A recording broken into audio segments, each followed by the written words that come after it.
കൊച്ചിൻ്റെ ഫംഗ്ഷനായിട്ട് അവന് വാങ്ങിച്ച ഡ്രസ്സും മുണ്ടും അവൻ്റെ സാധനങ്ങളൊന്നും എടുക്കാതെ ആ ബാഗ് ഞങ്ങൾ മറന്നു വെച്ചിട്ടാണ് കേട്ടോ വന്നത്.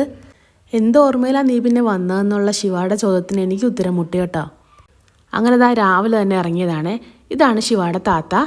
3 തലമുറേനെ കാണാൻ ഭാഗ്യം ലഭിച്ച ആളാകട്ടോ. റിട്ടയർഡ് ഹെഡ് മാസ്റ്ററാണ് ആൾ. അപ്പം ഇനി കാര്യമായിട്ട് ഷോപ്പിംഗ് ഉണ്ട്. അതിനു മുമ്പ് ഞങ്ങൾ ഇഷ്ടമുള്ളൊരു വടക്കടയുണ്ട് ഇവിടെ അടുത്ത്. നമ്മുടെ നാട്ടിൽ കിട്ടുന്ന വെട്ടുകേക്ക് പോലത്തെ ഒരു സാധനം ഉണ്ടായിരുന്നേ. പക്ഷേ ഇവിടുത്തെ ഫേവറേറ്റ് എൻ്റെ പരിപ്പുവടയാണ് കേട്ടോ. നല്ല ചെറിയ പരിപ്പുവടയാണ്, നല്ല അടിപൊളി ടേസ്റ്റുമാണ്. നല്ല ഇത്രയും നല്ലൊരു പരിപ്പുവട ഞാൻ എൻ്റെ ജീവിതത്തിൽ കഴിച്ചിട്ടില്ല. അത് ഇവിടുന്ന് കേട്ടോ. പിന്നെ റിക്കുവിന് കുറേ നാളായിട്ട് ഒരു അരിഞ്ഞാണം വാങ്ങിക്കണം എന്നുള്ള പ്ലാനുണ്ട്. ബാംഗ്ലൂർ കുറേ കട തപ്പിയെങ്കിലും നമുക്കത് കിട്ടിയില്ല. അങ്ങനെ ഞങ്ങളിതാ തമിഴ്നാട്ടിൽ നിന്ന് വാസവി എന്ന് പറഞ്ഞൊരു കടയിൽ നിന്ന് അങ്ങനെ അതും വാങ്ങിച്ചു കേട്ടോ. ഇവിടെ എന്ത് വാങ്ങിച്ചാലും ഏത് കടയിൽ നിന്ന് കിട്ടിയാലും നമുക്കൊരു ക്യാലണ്ടർ കിട്ടുവേ.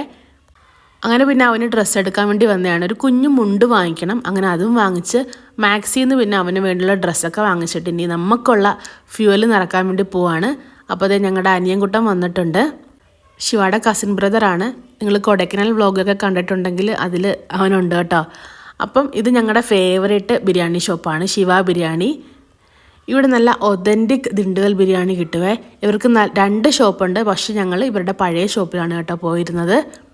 ചിക്കൻ ബിരിയാണി ഇല്ല കേട്ടോ, മട്ടൻ ബിരിയാണി മാത്രമേ ഉള്ളൂ. പിന്നെ അവിടെ നിന്ന് നല്ല ചുക്കായും ലിവറും ഒക്കെ കഴിച്ചിട്ട് ഒരു ഫേമസ് ആയിട്ടുള്ളൊരു ഹൽവ ഷോപ്പിലും കയറി നല്ല ചൂട് ഹൽവയും വാങ്ങിച്ച് കഴിച്ചു കേട്ടോ.